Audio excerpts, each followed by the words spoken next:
오늘 우리에게 주시는 하나님의 말씀 봉독해 올립니다. 마가복음 11장 15절에서 25절까지에 있는 말씀입니다.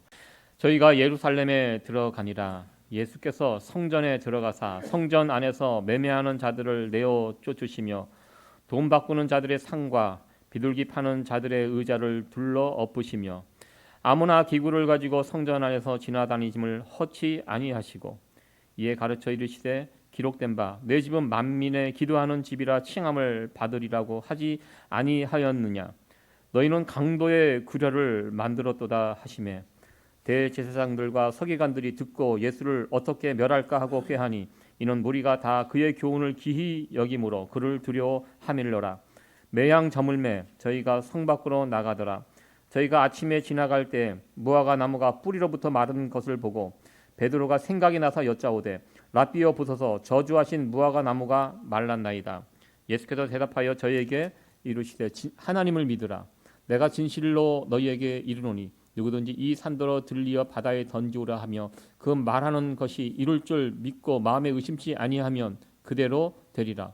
그러므로 내가 너희에게 말하노니 무엇이든지 기도하고 구하는 것은 받은 줄로 믿으라. 그리하면 너희에게 그대로 되리라. 서서 기도할 때 아무에게나 혐의가 있거든 용서하라. 그리하여야 하늘에 계신 너희 아버지도 너희 허물을 사하여 주시리라 하셨더라. 아멘. 오늘 마가복음 11장에 있는 말씀인데요. 성전 청결이라는 제목으로 하나님 말씀 전하도록 하겠습니다. 오늘은 예수님께서 이제 예루살렘 성으로 이제 십자가에 죽기 위하여 예루살렘 성으로 들어가시는 그 종료주일, 그 종료주일을 우리가 이제 지키게 됩니다. 예수님께서 나귀를 타고 예루살렘 성으로 들어가시는 그 장면을 이렇게 보면은요, 굉장히 어떻게 보면 이렇게 웃기는 장면처럼 보입니다. 작은 나귀 새끼를 타고 아이들이 앞에서 나무가지를 뿌리고 또 겉옷을 깔고 몇몇 그렇게 뭐 많은 사람들이 모이지 않은 것처럼 이렇게 보입니다. 그냥 그렇게 뭐 좀 재미있는 좀 우스꽝스러운 모습처럼 보일 수 있는데요. 그러나 그때 당시 유월절 행사를 지키기 위하여 예루살렘 성에 모여들었던 군중들의 숫자를 생각해 보면 예수님께서 예루살렘 입성하실 때 그 예수님을 환호했던 그 이 규모가 적지 않았음을 우리는 예상할 수 있습니다. 그때 당시 예루살렘 성에서 유월절 행사로 잡았던 그 희생 제물 양이 대략 20만 마리, 25만 마리가 잡혔다고 합니다. 그렇게 죽였다고 합니다. 그 기록에 남아 있습니다. 그러니까 양 한 마리에 보통 10명이 먹는다고 합니다. 몇 명이 모였겠습니까? 그때 당시 예루살렘 성에 유월절 절기를 지키기 위하여 작게는 100만, 많게는 200만 명 이상이 그곳에 모였다고 합니다. 요즘도 200만 명이 모이는 그런 행사가 있습니다. 사우디 메카에 가면 1년에 한 번씩 그 성지 순례, 그들이 말하는 무슬림들이 모이는 그 모임이 있는데요. 여기 보면 메카를 향하여 가고 있는 무슬림들의 모습을 사진을 찍어 놓은 것입니다. 저 하얀 것들이 다 사람들입니다. 대단하지요? 지금 올해도 보통 200에서 250만 명이 모인다고 합니다. 저 무슬림들은 그 사우디아라비아 메카를 방문하는 것이 평생의 꿈입니다. 그래서 그곳을 향하여 1년에 한 번씩 모여서 뭐 나름대로 성지 순례하고 뭐 기도하고 이런 모임을 하는데요. 참 거짓된 신을 섬기는 저 사람들의 이 모습을 보면 참 그 자체가 좀 화가 나는 그런 장면인데요. 그때 당시 예수님 당시 한 몇 명 어느 정도 모여서 유월절 행사를 절기를 지켰을까? 여러분들 200만 명 가까운 사람들이 예루살렘 성에 몰려들었고요. 예수님께서 예루살렘 성에 들어가실 때 그 많은 사람들이 예수님을 환호하고 예수님에게 열광적인 그런 환호를 보냈다는 것을 우리는 기억하게 됩니다. 그런데 놀랍게도 그 열광적인 환호를 보냈던 그 사람들이 채 일주일도 되지 않고서 그 주일날 들어가고요. 그 금요일날 예수님께서 십자가에 못 박혀 죽으셨거든요. 예수님께서 십자가에 못 박혀 죽으실 때 그 많던 사람들, 그 열광스럽게 찬송하고 예수님을 높여 드렸던 사람들이 이제는 반대로 예수님을 향하여 십자가에 못 박으라고 죽여라 이렇게 소리 질렀던 그 사람들이 그 사람이었다는 것을 우리는 보게 됩니다. 어느 순간에는 내 편에 서 있던 사람이 어느 순간에는 반대편에 서서 등에 칼을 꽂고 있는 이런 못난 모습을 보면서 참 사람이 참 쉽게 변하는구나. 그냥 쉽게 마음이 변하는구나라는 것을 보게 됩니다. 사실 쉽게 변하는 그 사람들의 모습은 사실 우리들의 모습이기도 합니다.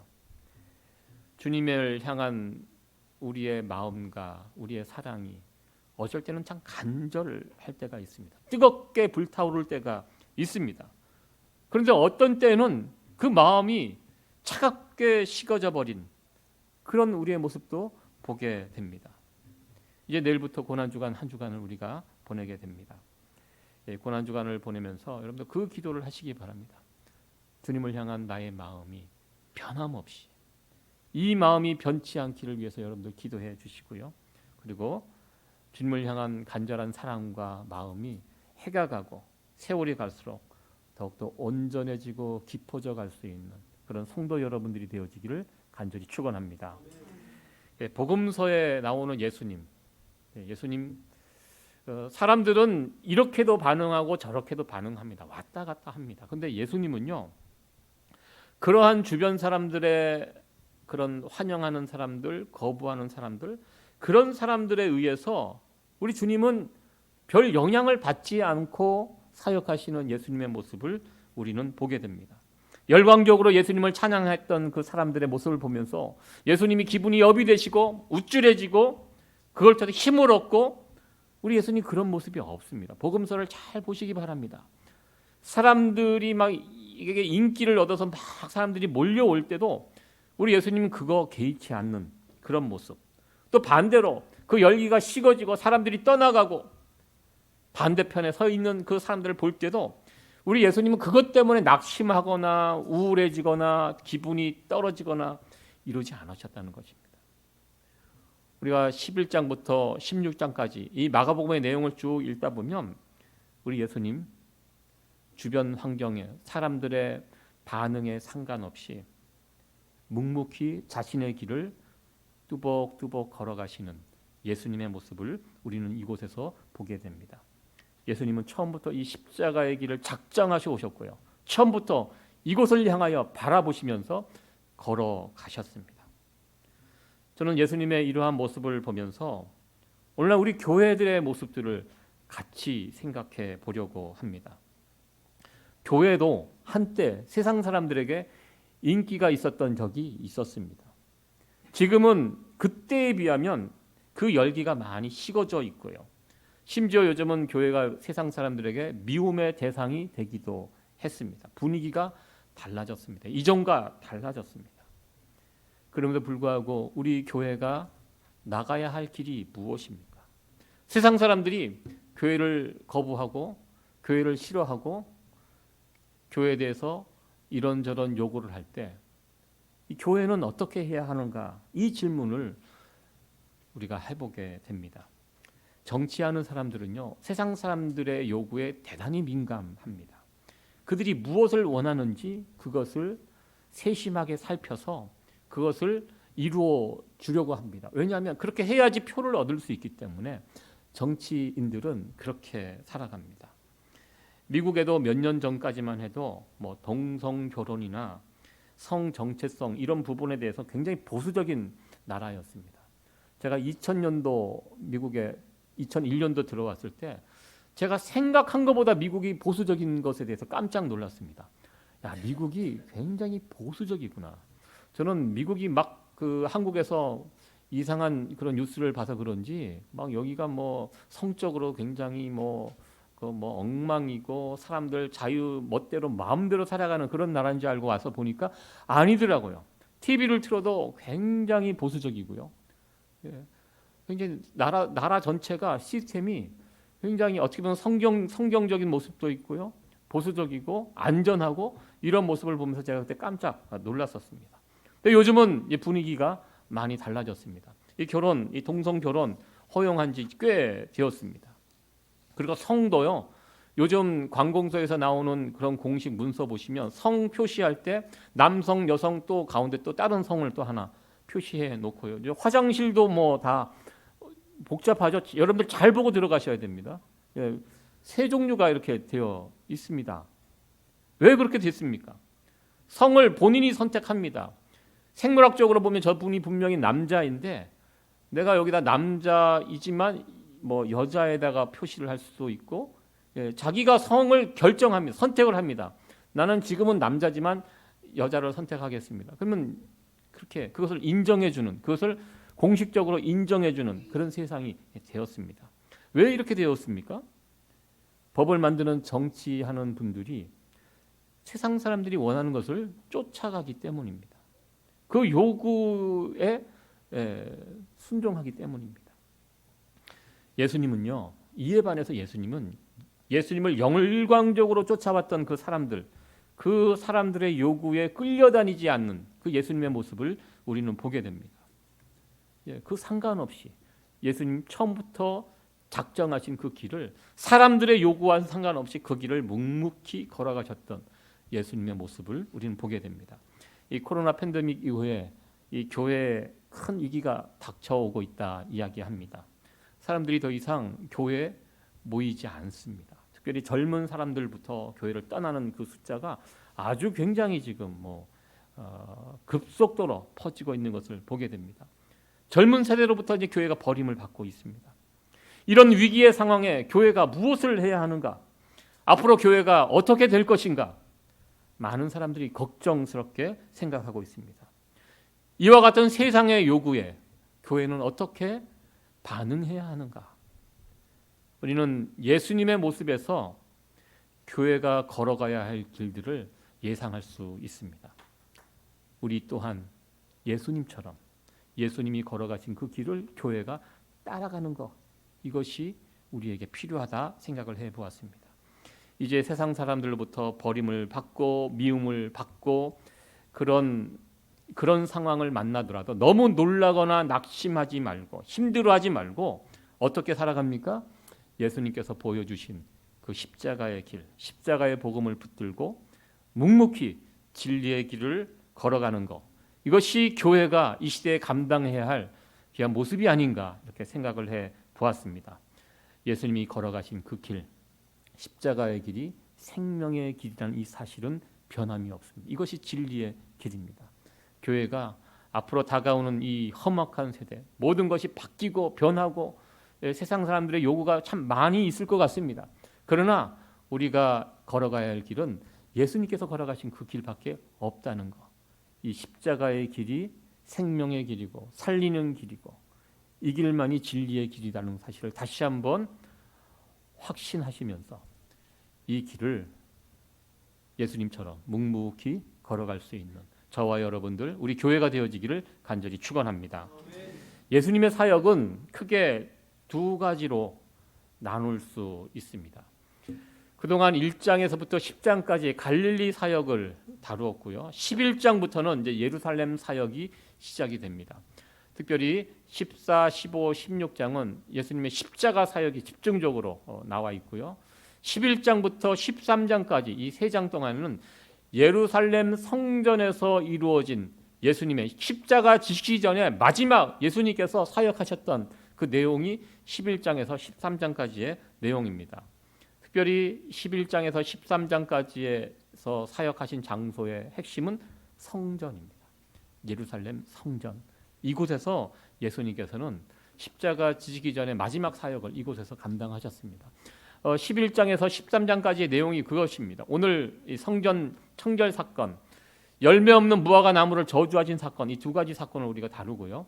이 사건이 끝나고 종교 지도자들 간에 이제 논쟁이 예수님과 벌어지게 됩니다. 그리고 그 당시 이스라엘 백성들, 종교 지도자들이 목숨처럼 생각했던 예루살렘 성전이 멸망당할 것이다. 이 예수님께서 이 예언을, 성전에 대한 예언을 하고요. 결국 그 예수님께서 하신 그 말씀이 결정적으로 유대인 그 종교 지도자들에게 미움을 사서 십자가에 달리시는 그 이제 트리거가 되는 그 일들이 11장에서 13장까지의 내용입니다. 오늘 함께 살펴볼 내용은 이 열매 없는 무화과 나무를 저주하신 예수님과 성전의 이야기, 성전에서 성전 청결 그 사건, 이 두 가지를 함께 살펴보기를 원합니다. 어떻게 보면 이 두 가지 사건을 같이 다루는 것은 이 두 가지 사건이 동일한 주제를 가지고 같이 연결되어 있다는 것을 말하기 위함입니다. 예수님께서 주일날 예루살렘 성전에 들어가셔서 사역하시고 다시 저녁에 대해서 나오셨습니다. 나오셔서 그 근처 한 2km 정도 떨어져 있는 베단이라는 동네에 가서 거기서 주무십니다. 그리고 월요일날 아침 다시 예루살렘 성전에 들어가셔서 이제 사역을 하시는데요. 그때 들어가실 때 아침에 시장하셨습니다. 그래서 무화과 나무에서 열매를 따 드시려고 무화과 나무, 잎이 무성한 무화과 나무에 가까이 갔었는데 그곳에 보니까 열매가 없었습니다. 사실 열매가 없는 것이 맞았습니다. 왜냐하면 그 시기는 열매를 거둘 시기가 아니었거든요. 그러나 이 무화과 나무가 열매가 이파리가 무성하게 있어서 마치 그것이 열매가 있는 것처럼 보였던 것 같습니다. 예수님께서 그 무화과 나무, 열매 없는 무화과 나무를 보시고 그 나무를 저주하셨고요. 그 저주대로 나중에 그 열매가, 그 나무가 말랐던 것을 우리는 보게 됩니다. 그리고 나서 예수님께서 성전에 들어가셔서 그 성전에서 장사하는 사람들, 그 사람들을 바라보면서 분노하시면서 그들이 벌려놓은 이 판을 뒤집어 엎는, 좀 예수님 성품으로서는 좀 보기 힘들었던 과격한 모습을 우리는 보게 됩니다. 그러면서 예수님께서 내 집은 만민이 기도하는 집이다. 이 성전은 기도하는 집이다. 그렇게 선언하시면서 너희들이 이 만민이 기도하는 집을 강도의 구절로 만들어 놓았다고 분노하시면서 그들에게 채찍질도 하시고 상도 뒤엎으시고 이렇게 말씀을 해 주셨습니다. 강도의 구절을, 성전을 강도의 구절로 만들었다. 이게 무슨 뜻입니까? 여러분들도 휴가철에 어떤 특정한 장소에 가면 물건이 비쌉니다. 그래서 예전에 이 자녀들하고 뭐 식스플래그 같은 그 놀이터에 가서 보면 물을 한 잔 먹으면 이게 물 하나 한 병 사면 밖에서는 뭐 1불, 비싸야 1불 하는 것이 거기에는 3불, 5불 막 이렇게 팝니다. 수요와 공급의 그 법칙에 따라서 비싸지는 곳이 있습니다. 세상의 법이 그렇습니다. 제가 예전에 신해산 그 성지순례 신해산 정상에 올라가면 한국 사람들이 꼭 그곳에서 하는 일이 있습니다. 신해산 정상에서 컵라면을 먹어요. 그 등산하고 올라가면 그 컵라면을 그 뜨거운 물을 부어서 팝니다. 거기에 신해산 정상에 컵라면을 팔아요. 한국 사람들이 얼마나 많이 오는지 거기에서 남들 다 먹는데 저도 껴서 하나 사서 먹어봤는데요. 되게 비쌌어요. 근데 비쌌지만 제가 그 납득이 갔습니다. 여기서는 뭐 컵라면 하나 얼마 되겠습니까? 거기서 굉장히 비쌌던 뭐 10불, 20불 했던 것 같아요. 하나에. 그래도 그걸 사 먹습니다. 왜? 그 신해산 정상까지 물을 그 사람들이 지고 올라옵니다. 컵라면은 가볍지만 물은 얼마나 무겁습니까? 맨몸으로 올라가도 신해산 정상까지 올라가는데 시간이 꽤 걸리거든요. 한 두세 시간 이상 걸렸던 것 같아요. 아무 짐 없이 올라가도. 거기까지 물통을 지고 거기 와서 또 물을 끓이고 이건 뭐 어떻게 보면 20불 이상의 가치가 있죠. 그렇게 먹으면 그렇게 덜 억울하고 오히려 감사하게 먹을 수 있습니다. 그 세상의 방식입니다. 근데 예수님께서 분노하신 것이 이 예루살렘 성전에서 장사하는 사람들, 그 당시 종교 지도자들하고 다 결탁이 되어 있는 거예요. 어떻게 물건을 파냐면 양을 한 마리 그 짐승 제사를 드리기 위해서 내가 기르던 고향집에서 기르는 그 양을 끌고 와서 제사 드리러 가면 안 받아요. 제사 드릴 때 어떤 양만 받냐면 그 지정된 곳, 예루살렘 성 안에서 파는 그곳에서 지정된 곳에서 사온 것 아마 뭐 도장을 찍어줬나 본지 모르겠습니다. 그 짐승만 받아요. 그러니까 멀리서 자기 고향에서 가지고 온 어떤 재물은 성전에서 거부를 합니다. 이거는 하나님 받는 그 재물이 아니다.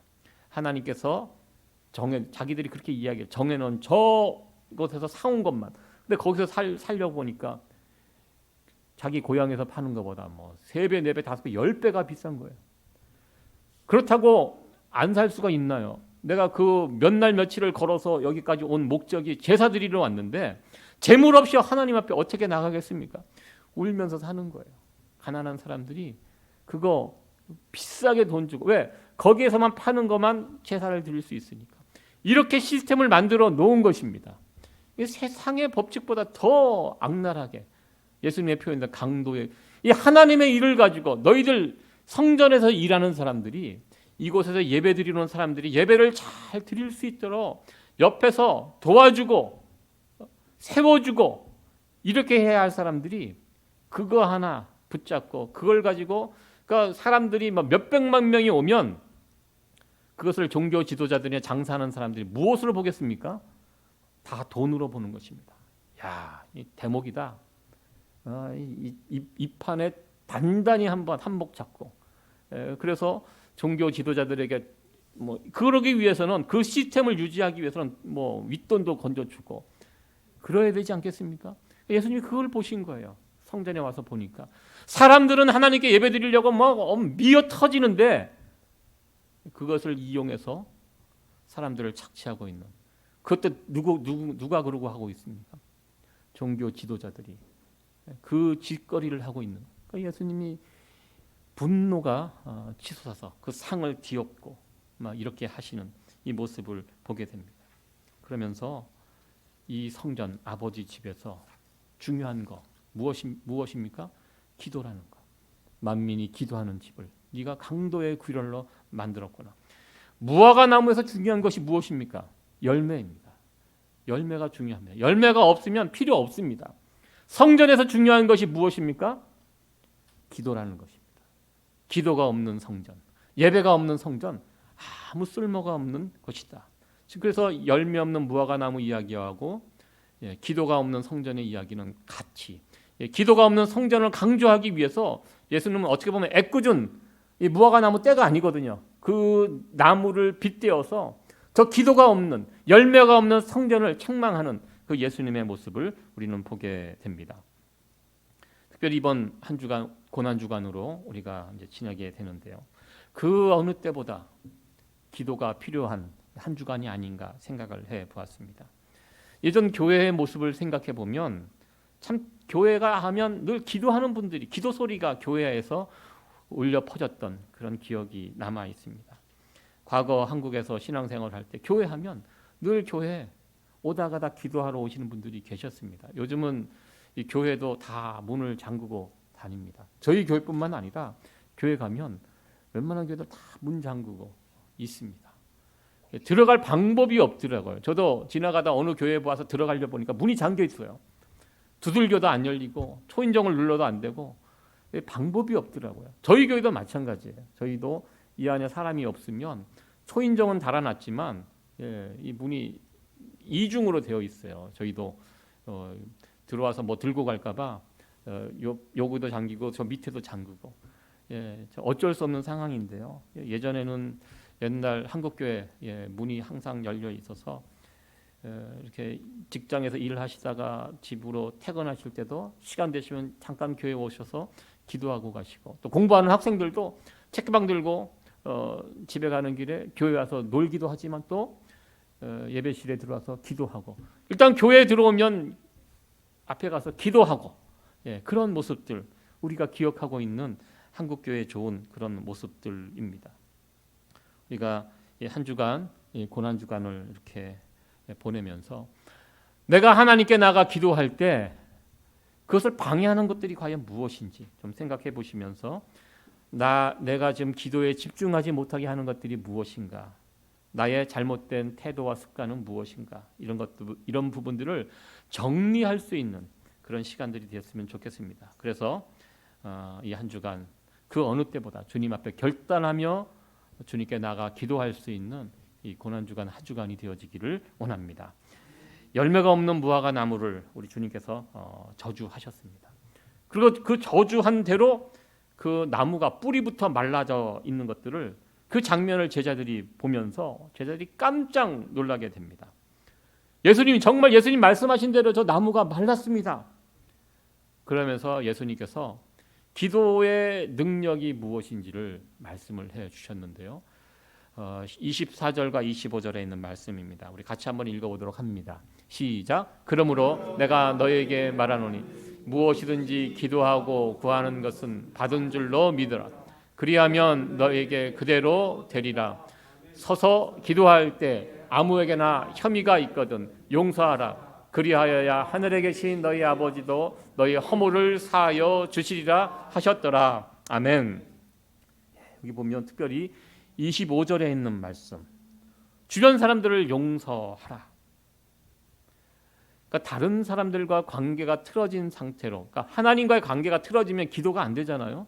이와 마찬가지로 내 주변 사람들과 관계가 틀어진 상황에서 기도하면 그 기도 응답되기 어렵다라는 그런 말씀입니다. 우리의 기도, 하나님과의 기도 관계에 있어서 참 중요한 역할이 이게 사람들과의 관계인 것 같습니다. 하나님과의 올바른 관계도 기도할 때 중요하지만요, 내 주변에 있는 사람들과의 관계, 이 밀접하게 연결이 되어 있다는 그런 말씀입니다. 사람들과의 관계에 문제가 생겼어요. 남편과 아내와 자식과 내 주변에 있는 사람들과의 어떤 관계가 생기면 능력 있는 기도, 응답받는 기도, 그 기도를 할 수 없다. 오늘 주신 우리 주님의 말씀입니다. 특별히 오늘 말씀의 제목이 성전 청결입니다. 성전을 깨끗하게 한다. 무슨 뜻입니까? 어제도 저희들이 토요일 날 예배 마치고 이 예배당을 청소를 깔끔하게 했습니다. 성전을 깨끗하게 한다. 이 건물을 깨끗이 치운다. 이런 의미 아닙니다. 우리 주님께서 성전 청결, 성전은요, 예수님께서 말씀하셨습니다. 더 이상 눈에 보이는 성전이 성전이 아닙니다. 그 성전 어떻게 됩니까? 무너졌습니다. 완전히 무너졌습니다. 그러니까 하나님의 섭리는 놀랍습니다. 오늘날 유대인들이 왜 짐승 제사를 못 드리는지 아세요? 그 짐승 제사를 드렸던 성전이 무너졌기 때문입니다. 예루살렘 성전이 없어졌습니다. 그 짐승을 드리며 하나님께 예배드렸던, 번제드렸던 그곳에 지금 무엇이 세워져 있는지 아십니까? 이슬람 성전이 세워져 있습니다. 제가 그 모습을 보면 어떻게 저럴 수가 있는가 했지만요, 현장에 가서 보면서 제가 하나님의 섭리가 놀랍구나. 더 이상 짐승 제사가 필요 없거든요. 예수님께서 선언하셨어요.